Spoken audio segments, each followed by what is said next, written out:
우리 찬양대가 고백한 것처럼 만유의 하나님이 다스리시는 이 예배가 되기를 바랍니다.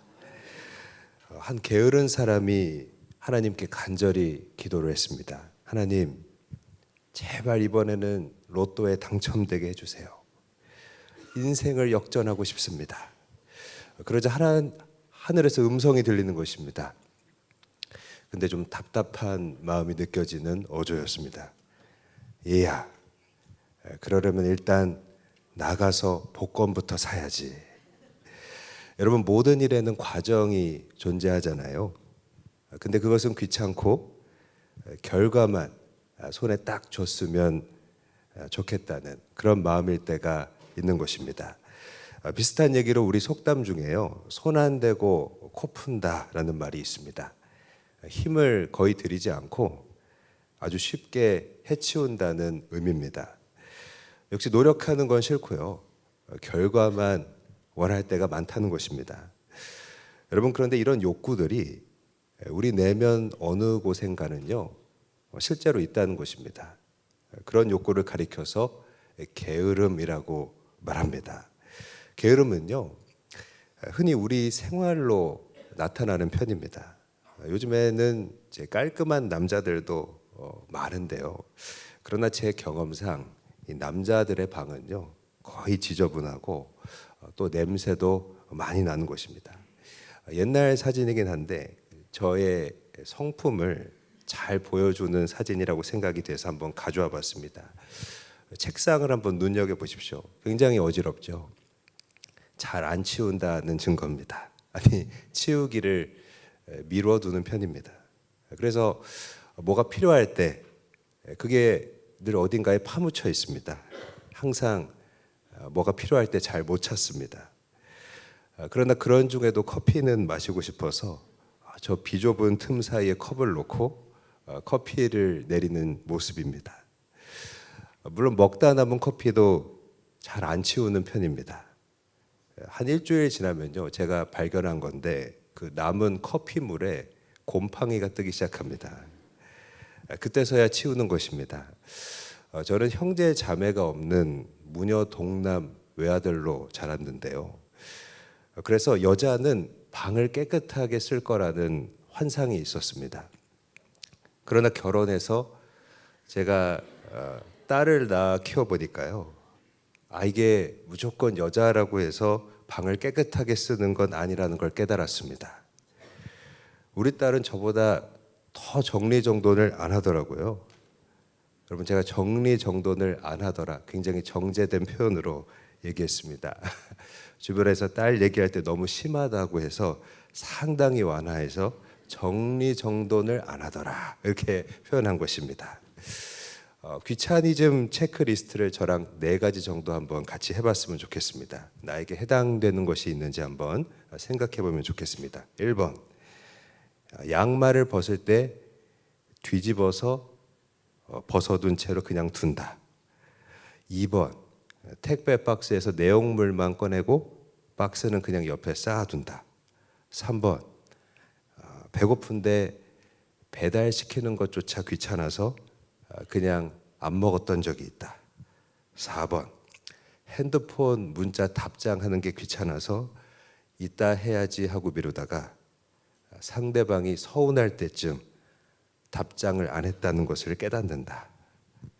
여러분, 재미로 제가 한 거지만 이 중에 내가 3-4가지에 다 해당된다고 하면요, 게으름이 생활 속에 깊이 스며들었다고 볼 수 있는 것입니다. 이런 생활의 게으름을 보면서 영감을 발견한 사람이 있었습니다. 성경에서 가장 지혜로운 사람으로 꼽히는 인물이죠. 여러분, 누굴까요? 그렇죠, 바로 솔로몬이라는 것입니다. 오늘 본문은요, 어느 날 그가 산책을 하다가 발견하게 된 광경입니다. 그때 하나님이 영감을 주셨는데요, 사람의 게으름 너머에서 영적인 문제를 봤다는 것입니다. 솔로몬이 발견한 것을 오늘 같이 한번 적용해 보기를 원합니다.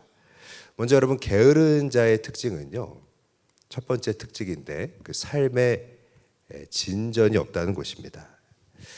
오늘 24장 30절 말씀 같이 한번 읽어보겠습니다. 시작. 내가 게으른 자의 밭과 지혜 없는 자의 포도원을 지나며 본즉. 여기서 게으른 자로 번역된 히브리어 아젤이라는 말이 있습니다. 꼼짝 달싹하기 싫어하는 그런 사람의 모습을 묘사한 것입니다. 여러분, 이 모습이 뭘 가리킬까요? 게으른 자는 특징이 있는데 잘 움직이지 않는다는 것입니다. 그러니까 삶에 목표가 없는 것입니다. 왜냐하면 여러분, 목표에는요, 거기 따르는 과정들이 있기 마련이잖아요. 목표를 달성하기 위해서는 과정을 밟아야 합니다. 그런데 게으른 자는 그것을 피하고 싶은 것입니다.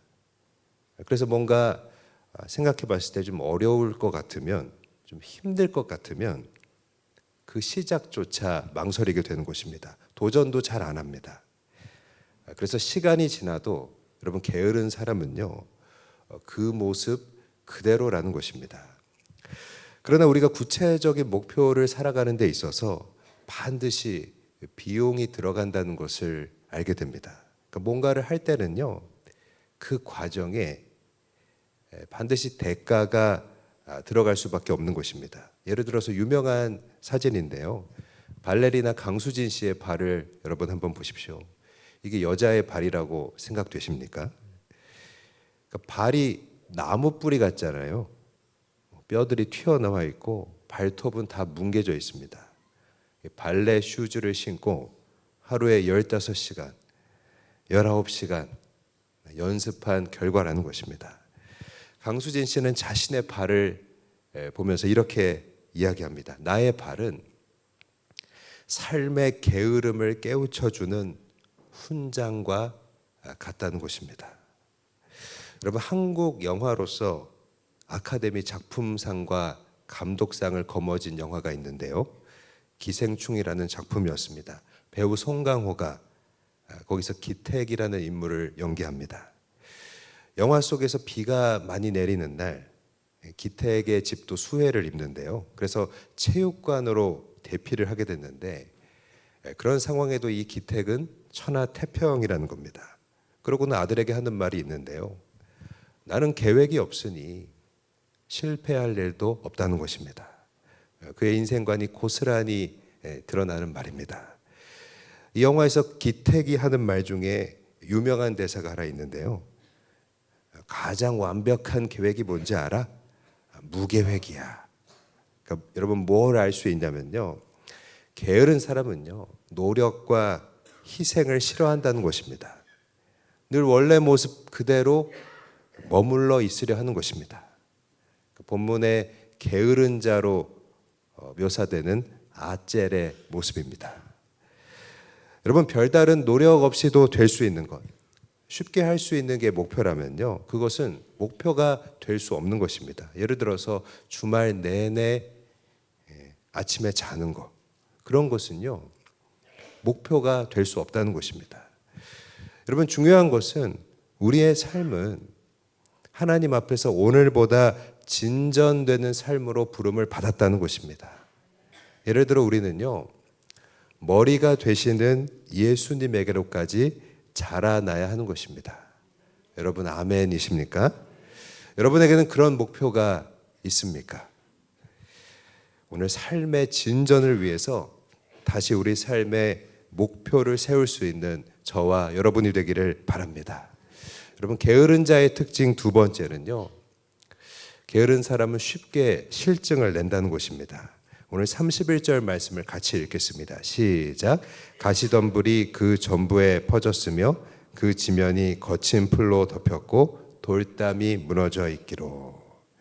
솔로몬이 지나가다가 본 장소가 있었는데요, 밭이며 포도원이었다는 곳입니다.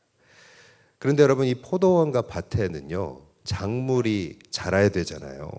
그런데 거기에 가시덤불이 많이 생겼고 또 담은 다 무너져 있었다는 것입니다. 여러분, 왜 이렇게 됐을까요? 그 이유는요, 맡은 자가 그 일을 방치했기 때문입니다.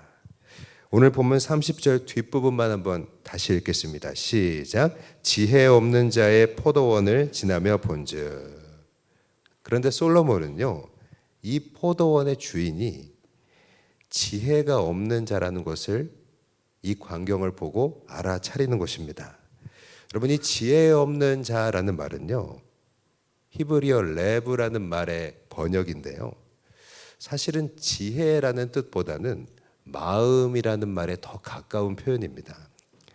그러니까 여러분, 지혜 없는 자는요, 결국 마음이 없는 사람입니다. 마음이 없기 때문에, 다시 말하면 실증이 났기 때문에 자기 밭을 이렇게 다 방치해 두었다는 것입니다.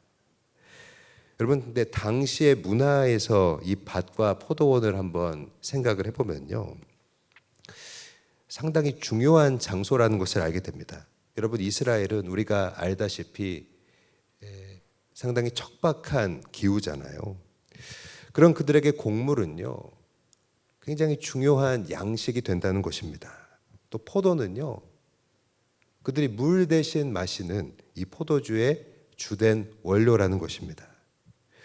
그런 점에서 밭과 포도원은 이스라엘 사람들의 생존을 위해서 여러분 절대적으로 필요한 곳이었습니다. 잘 관리해야만 하는 것이었습니다. 그러나 이곳을 맡은 사람은요, 마음이 떠나 있다는 것입니다. 여러분, 필요한 일이고 잘 해야 되는 일인데 여기 왜 실증이 났을까요? 게으름이 커지면요, 무엇이든지 그 일이 얼마나 중요하고 필요한 일이든지 간에 우리 마음을 떠나게 한다는 것입니다. 포기하게 만든다는 것입니다. 그죠? 여러분, 우리 경험에 따르면요, 한번 미루기 시작하면 계속 미루고 싶습니다. 그죠? 애정도 의욕도 열심히 하고 싶은 마음도요, 계속 미루다 보면 여러분 다 날아가고 싫어지는 것입니다. 우리 대한민국 현대사에서 게으름이 불러온 가장 비극적인 사례가 있습니다. 성수대교 붕괴 사건입니다. 여러분, 이런 교각들은 주기적인 정밀 점검이 필수적이잖아요. 그런데 당시 관리자들은요, 겉보기에 멀쩡하다라는 이유로 정밀 점검하면 막 귀찮고 힘드니까 육안으로만 대충 넘겼다는 것입니다. 그렇게 한 해, 두 해 점검을 미루고 넘어갔습니다. 결국에 1994년 10월에 다리에 녹슬어 있던 이음새가 끊어졌고요, 상판이 무너져 내려서 32명이 목숨을 잃게 된 것입니다. 그런데 여러분, 비단 이런 큰 일들만이 아닙니다. 우리가 핸드폰을 가입하면서 기계값 할인 때문에 가입해 놓은 여러 가지 부가 서비스들이 있잖아요. 그 외에도 여기저기 구독을 해두다가 잊어버린 것들이 있습니다. 서비스 해지, 구독 취소를 미루고 다음에 해야지 하다가 그렇게 빠져나간 생돈들이 많이 있다는 것입니다. 우리 현대인들이 가장 많이 경험하는 일상적인 손해이자 과실이라는 것입니다. 제 개인적으로는요, 저는 인터넷 뱅킹을 이용을 하는데 하려면 공인인증서라는 게 필요하거든요. 근데 1년에 한 번씩 갱신을 해야 됩니다. 근데 그걸 갱신하기 위해서 신경을 쓰기가 귀찮아서 항상 만료 기간이 아직 남았구나, 하루 전까지 막 버티곤 했습니다. 그런데 또 미루다가 결국 마지막 하루까지 놓쳐버리고 마는 때가 많습니다. 기한 내에 갱신하면 간단하게 할 수 있는데 그걸 놓쳤기 때문에, 만료되었기 때문에 더 많은 절차를 거쳐서 인증서를 새롭게 발급받아야 되는 그런 번거로운 일을 저는 거의 매년 반복하고 있는 것입니다. 여러분, 그런데 교회 일도요, 가정도요, 한번 미루기 시작하면 어떻게 됩니까? 마음이 떠나고 실증이 나게 됩니다. 더 하기가 싫어집니다. 그래서 형식적으로 남게 되는 것입니다. 여러분, 이것이 바로 게으름의 결과라는 것입니다. 영적으로도 마찬가지라고 생각됩니다. 우리 심령 깊은 곳에 내재하고 있는 이 게으름은요, 영적으로 공급받는 일을 미루게 만듭니다. 그래서 그 일에 우리 마음을 떠나게 만드는 것입니다. 그런데 여러분, 영적인 공급은요, 오늘 본문에 나오는 이스라엘 사람들의 밭과 그 포도원처럼 우리의 생존에 필수적인 것이잖아요. 그러나 여러분, 게으름은요, 공급받는 것을 실증나게 만들어서 그 담이 무너져 내리게 하고요, 가시덤불만 무성하게 만드는 것입니다. 여러분, 하나님께 공급받는 것이 실증나기 시작하면 외부의 유혹으로부터 나를 지킬 수 있는 방어벽이 허물어지는 것입니다. 그때 우리 영혼은요, 유혹과 공격에 그대로 노출되는 것입니다. 사랑하는 여러분, 내가 미루고 미뤄서 그 마음이 떠나 있는 하나님과의 관계, 그리고 그분이 여러분에게 맡기신 일들은 없으십니까? 오늘 이 예배를 드리면서 떠났던 마음을 다시 붙잡는 저와 여러분이 되기를 바랍니다. 게으른 자의 특징 세 번째 모습은요, 게으른 자는 정욕을 붙든다는 것입니다. 요즘 매체들을 보면 퇴근 브이로그라는 것이 유행입니다. 그게 뭐냐면 직장인들이 퇴근해서 밥 먹고 쉬는 것을 보여주는 짧은 영상들입니다. 별것은 아니지만 퇴근해서 옷을 잘 개어놓고 저녁을 잘 차려 먹고 또 차도 은은하게 우려내고 아늑한 조명 아래서 이 넷플릭스를 감상하는 그런 일련의 과정들은요, 하루 종일 밖에서 고생한 그 나를 정성스럽게 돌보는 그런 내용이라는 것입니다. 여러분, 이 퇴근 후의 시간을 잘 보내는 것에 왜 사람들이 열광하고 좋아할까요? 그 이면에는요, 바로 자기 사랑이 있기 때문입니다. 이런 퇴근 후의 삶을 동경하는 것은 많은 사람이 실제적으로 쉴 새 없이 바쁘게 살고 있기 때문일 겁니다. 철학자인 한병철 교수님은요, 우리가 사는 현대 사회를 피로 사회라고 정의를 했는데요, 현대인은 스스로를 착취하면서까지 피로할 정도로 부지런히 산다는 것입니다. 하지만 여러분, 열심히 바쁘게 사는 것이 오직 나의 성공과 나의 안위에만 매몰되어 있다면요, 그것은 성경이 말하는 바로 자기 사랑의 극치라는 것입니다. 그리고 그것이 바로 성경이 말하는 정욕이라는 것입니다. 여러분, 우리는 바쁘게 살고 있기 때문에 나는 쉴 시간도 없다고, 나는 게으르지 않다고 생각할 수 있습니다. 그러나 여러분, 바쁘면서도 게으를 수 있다는 것을 놓치지 말아야 됩니다. 예를 들면 하나님의 영광과 그 부르심과 관계없이 바쁘다면요, 그것은 바빠도 게으른 것입니다. 우리 삶의 주변에는 부지런한 시간 계획과 그 자기 관리를 가리키는 루틴들이 많이 나와 있습니다. 예를 들면 갓생, 미라클 모닝, 오운완, 오늘 운동 완료, 이런 자신을 위해 부지런히 살아가는 그런 여러 가지 유행과 루틴이 많은 시대입니다.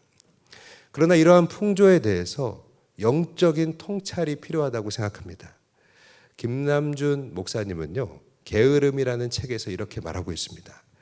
구원받은 신자가 자기 사랑을 위해 살다가 죽는 것은 커다란 죄라는 것입니다.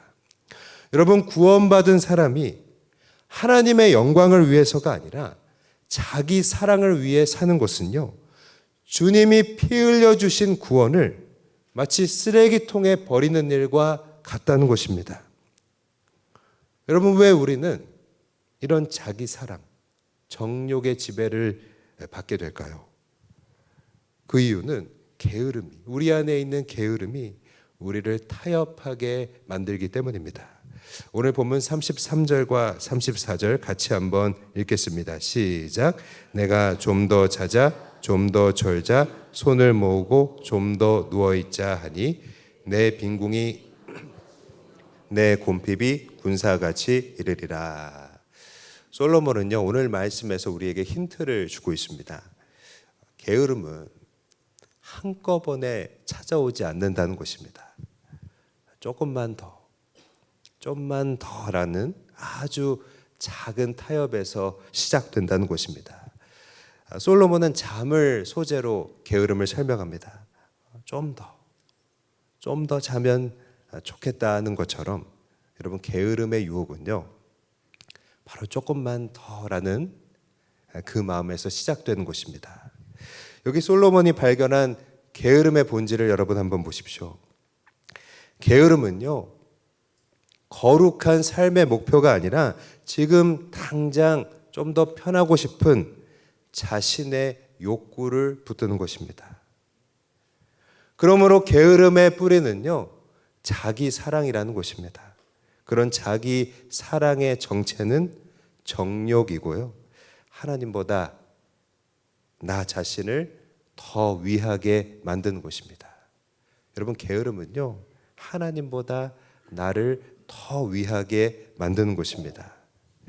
이 게으름이 나를 점점 나 중심적으로 만들게 되고요, 그렇게 무너진 생활은 어느새 오늘 말씀에서 말하는 강도나 군사처럼 내가 예측 못한 때에 내가 막을 수 없는 힘으로 우리 인생을 파괴한다고 솔로몬은 경고하고 있는 것입니다.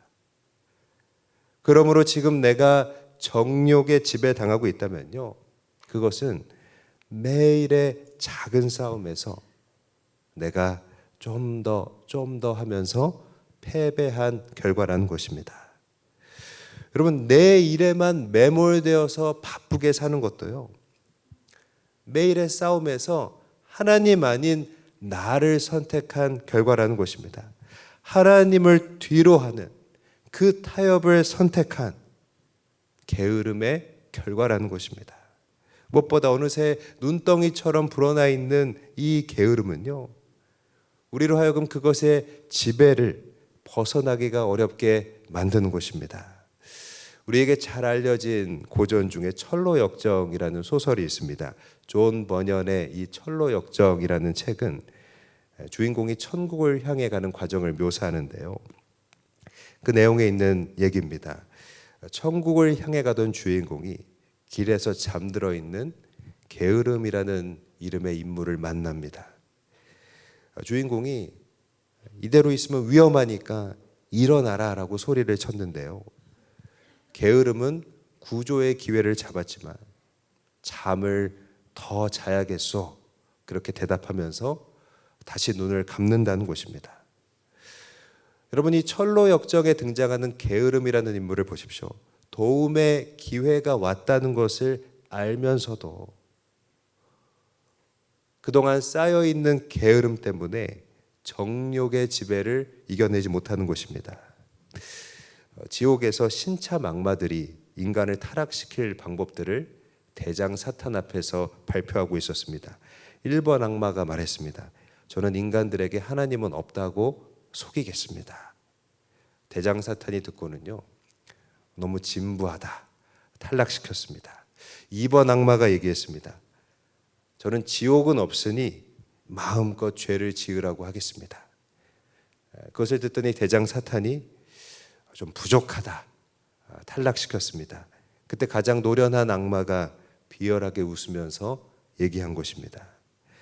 저는 인간들에게 하나님도 있고 천국도 있고 지옥도 다 있다고 말해줄 겁니다. 다만 그것을 준비하는 것은 내일 해도 결코 늦지 않다고 속삭여 주겠습니다. 그때 대장 사탄이요, 무릎을 탁 치면서 그를 참모로 임명했다는 것입니다. 여러분, 이게 바로 사탄의 전략입니다.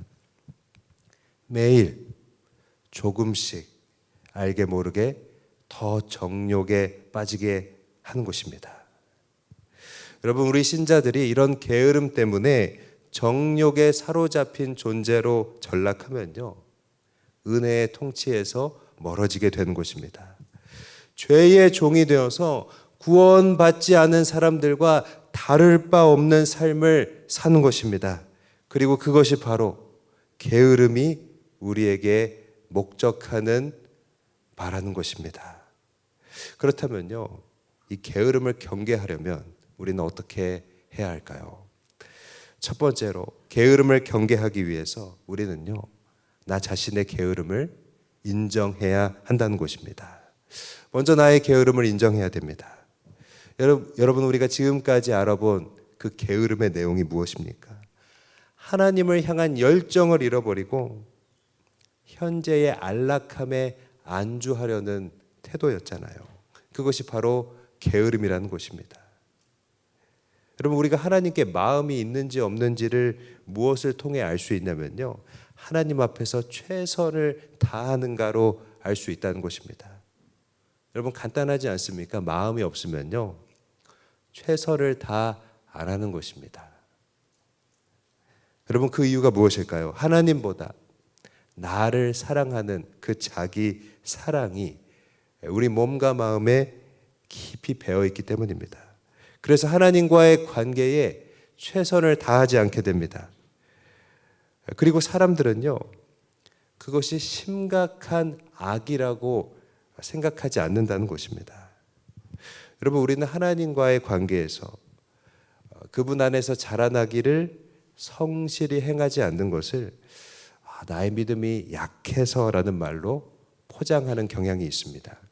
아직은 내 믿음이 연약해서 안 된다는 것입니다. 그러나 여러분, 오늘 말씀을 기억해 보십시오. 솔로몬은요, 밭과 포도원이 엉망이 된 것을 보고 개인의 연약함이 아닌 게으름 때문이라고 봤던 것입니다. 그러므로 성경은 오늘 본문을 통해 우리에게 말하고 있습니다. 나의 믿음이 약하다는 것은 합리화라는 것입니다.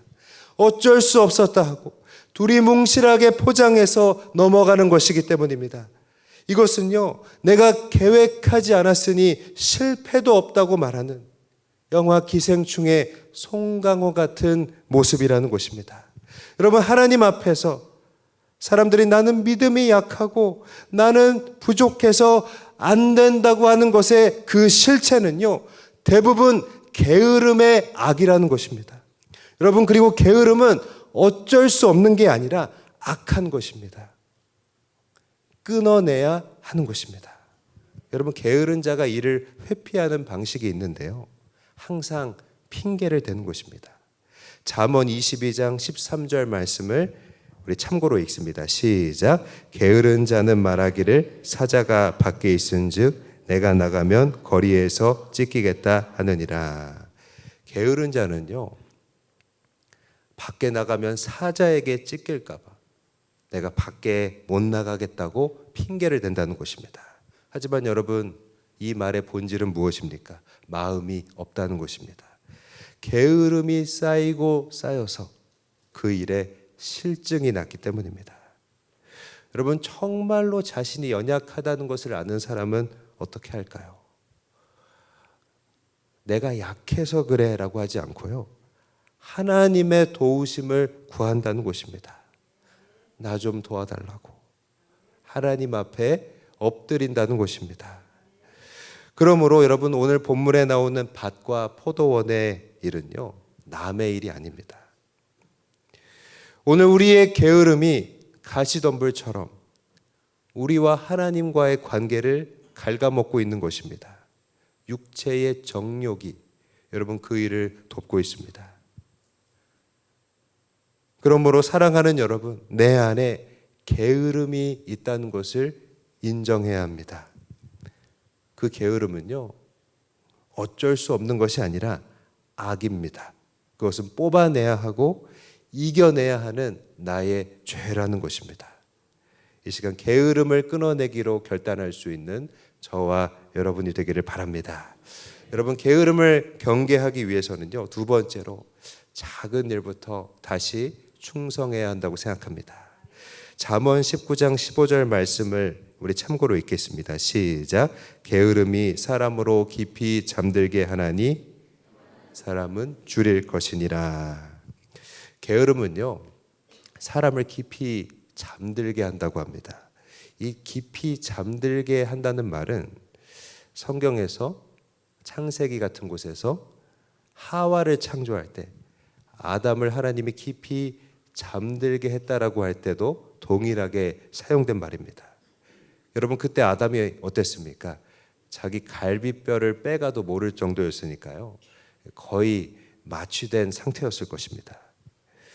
그런데 여러분, 게으름도요, 우리를 마치 이렇게 마취된 것처럼 잠들게 한다는 것입니다. 여러분, 영적으로 잠들어 있는 사람은요, 육체적으로도 많이 잔다는 것을 알게 됩니다.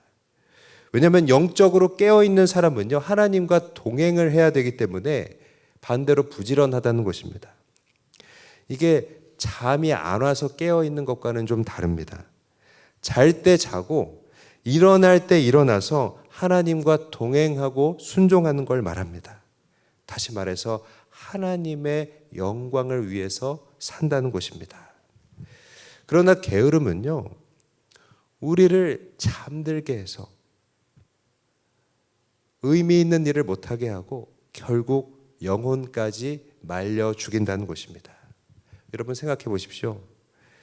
나의 게으름은요, 나의 많은 잠과 또 나의 필요 이상의 휴식들은요, 나를 무기력과 영적 생활에 대한 무관심으로 이끌어 간다는 것입니다. 여러분, 우리가 하나님의 특별한 사랑을 받아서 구원받았지만 이 지상에서 우리에게 주어진 생명은 유한하잖아요. 여러분, 너무 어떤 면에서는 우리의 삶이 짧다고 생각되지 않으십니까? 설령 하나님의 영광을 위해서 살고자 하는 타오르는 갈망이 우리 가운데 있을지라도 시간이 없다면 그것을 삶으로 온전히 펼쳐내기가 어렵다는 것입니다. 제가 와이프와 자주 하는 말이 있습니다. 뭐냐면 참 시간이 빨리 흘러간다는 것입니다. 제가 처음 이사 왔을 때 우리 둘째가 말도 거의 제대로 못할 때 왔거든요. 근데 제가 요즘 가만히 보면 자기 누나랑 제법 사람다운 대화를 하는 것입니다. 말을 주고받는 게 가능합니다. 그러니까 시간이 굉장히 빨리 많이 흘러간 것입니다. 여러분, 시간은 짧습니다. 빨리 흘러가고요, 다시 돌아오지 않는 것입니다.